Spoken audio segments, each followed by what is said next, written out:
حرتي اش توجدي الكوتي وما عندكش الوقت بزاف؟ طحتي في الفيديو المناسب.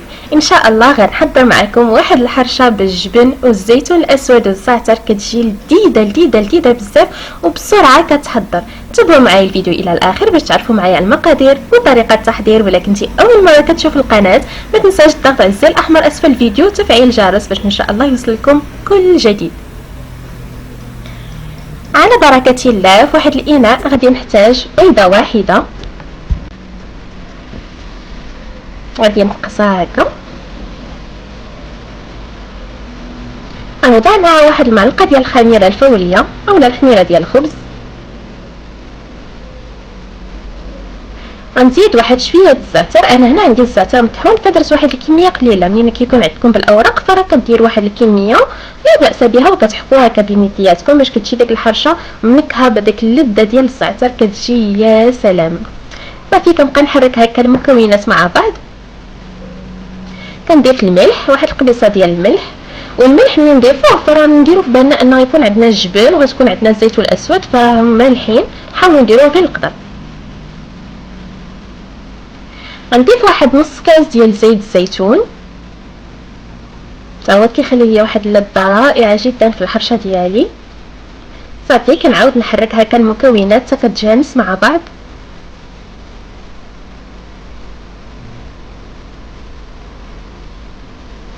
كنبدا نضيف هنا واحد الكاس ديال الحليب، كاس ديال العنبه، المقدار كامل ديال المقادير راه بالكاس ديال العنبه، كاس عامر ديال الحليب بحراره الغرفه. صافي وكنرجع هكا نكمل التخلاط.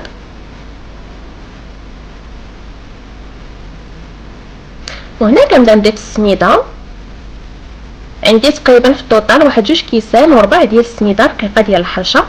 كنضيف هنا الكاس الاول، كنضيف معاه واحد الخميره ديال الحلويات 100 غرام. كنرجع نكمل التخلاط. كيف كتشوفوا هاد الحرشه ساهله بزاف، مكوناتها ساهله بزاف وكنطيبها يعني تقريبا واحد ربع ساعه حتى لثلث ساعه ماكس كتكون واجده دغيا كتوجد. دوزت بها رمضان كامل حتى كيقرب الفطور كنديرها كنخلطها دغيا. يعني وقت ما كنتي حايره ديري البوطي ديالك اولا ديري الضياف ديالك اذا جاو، ديري لوليداتك اذا خرجوا من المدرسه. يعني واحد الفكره سهله بزاف وكتجي لذيذه لواحد الدرجه ما تخيلوهاش. بيدق عندي والله العظيم دائما كيسولني على المقادير ديالها شنو دايره فيها. صافي كنرجع هكا نكمل. كنضيف الكاس الثاني ديال السميده. صافي وفي الاخير غنضيف واحد ربع كاس، يعني في الطوطال عندي واحد 2 كيسان وربع ديال السميده رقيقه. كنرجع هكا نكمل التخلاط. كنحصل على واحد القوام كيف كتشوفوا شويه جاريه، يعني ما يكونش عندي القوام مجموع بزاف، كتكون عندي حرشه سائله. صافي كنوضعها هنا على جانب وكنجي كنوجد الحشوه ديالي اللي غنحتاج فيها الجبن الابيض. هي انا بغيتو انا عندي غير الجبن البلدي هو اللي استعملت، كيعجبني بزاف صراحه. كيتباع هكا عند يعني البقاله اللي كيبيعوا الحليب ومشتقاته، اللبن والزبده والجبن. صافي كناخذ هنا الكميه المناسبه اللي غادي تكفيني الحرشه ديالي. غنضيف عليها واحد الكميه ديال الزعتر. كيف قلت لكم عندي هنا الزعتر مطحون، اذا ما عندكمش مطحون فتقدروا ديروا هكا اوراق يكون افضل كاع. وعندي الزيتون الاسود اللي قطعته هكا طريفات اولا كتقدروا تشتريوه من الاول يعني مقطع. صافي كنمزج هكا المكونات، حشوه كتجي لذيذه بزاف ورائعه. هاد الحرشه راني غنطيبها في الفران فواحد يعني في مقله هكا كبيره. اذا بغيتو هكا ديروا محرجات صغار فلكم الاختيار. انا درت هكا كنديرها كبيره فنقطعها طريفات كتجي حتى المنظر ديالها زوين. صافي كنخلط هكا حتى كيتجانس داك الجبن مع الزيتون مع الزعتر، واحد الريحه عاطيه منه يا سلام. تقدروا ايضا تزيدوا اذا بغيتوا الجبن الاحمر المبشور. صافي هنا خديت مقيله دهنتها بالزبده عادي، وغناخذ سميده رقيقه غادي نرشها عليها مزيان باش ديك الحرشه ديالي ما تلصقش. وكتجي ديك الطبقه لتحت ديال السميده كتجي الحرشه ديالنا حرشه زوينه. كيف كتشوفوا المقله ديال المقله الثقيله اللي كنخدم فيها دائما السمان البطبوط. صافي كنجي هنا الخليط ديال الحرشه غادي ناخذ النصف ديالو،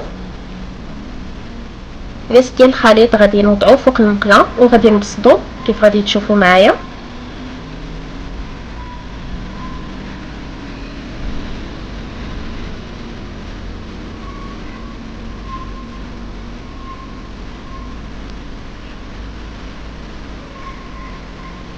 غنبدا نسرحو هكا بالمعلقه كيف كتشوفوا غير بالمهل.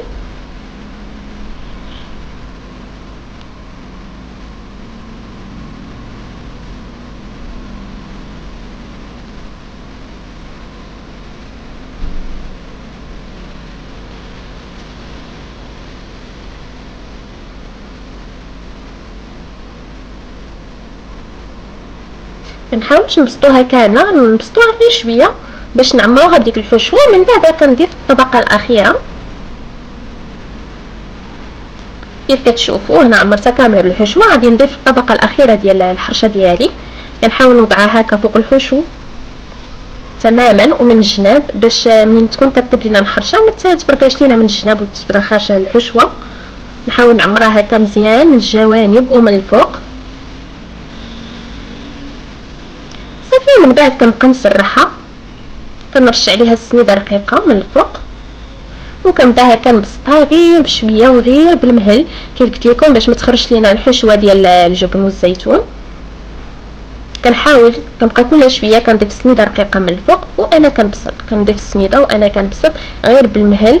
وما نساوش ان فيها الخميره، يعني نحاولوا نبسطوها من الوسط مزيان باش ما تجيش ليا هكا مثلا منفوخه من الوسط ومن الجوانب تبقى هكا يعني نازله، كتجي كلها يعني مقدار واحد صافي. من بعد ما كنقرصها مزيان من الفوق كيف كتشوفوا غناخذ كوردون عود ديال السنان وغادي نثقبها هكا شويه من الفوق لان كيف قلت لكم فيها الخميره صافي. وكندخلها الفران، كنشعل عليها من الفوق ومن التحت. اذا كان عندكم الفران يعني عاد شعلتوه فتشعلوه على شويه من التحت غير هكا حتى كتطلع وكتشعلوا عليها الفوق والتحت صافي. كتحمر وكنخرجوها وكنقدموها بالصحه والعافيه مع شي كويس ديالاتاي. يا سلام.